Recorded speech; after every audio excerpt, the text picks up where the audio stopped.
You know, faith is for fools. You say, what?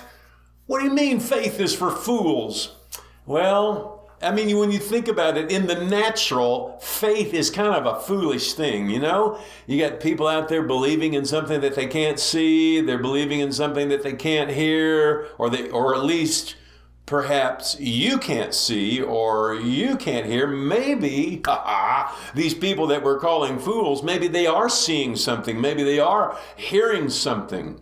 You know, an example of that was Abraham. God came to him and he said, look, you're going to have a child. And Abraham was pushing 100. His wife was pushing 90. And he's going, how can this be? It's impossible. Look at my body. I'm way past age. And God tells him, no, you're going to have a kid. And the Bible says that Abraham didn't consider his body now dead or Sarah's womb now dead, but he considered the promise of God. He considered that which God had promised, and he called the thing that wasn't as though it was. Can you imagine how foolish Abraham sounded?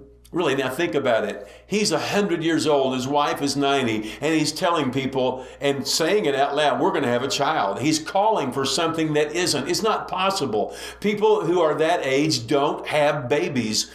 And they've been trying to have babies for years and years and years and couldn't. And now God says they are. Can you imagine Abraham going around saying, no, God told me. God spoke. We're going to have kids. What a fool.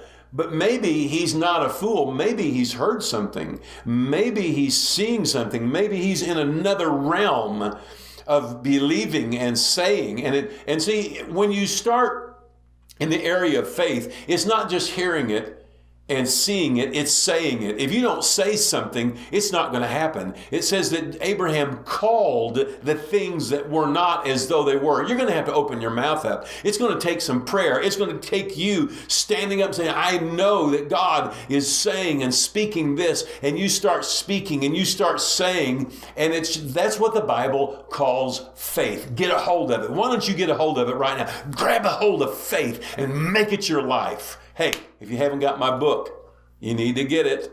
Does Christianity Really Need Jesus? Go to cliffbooks.com and you can order, and I think you're really going to like it. I'll see you tomorrow.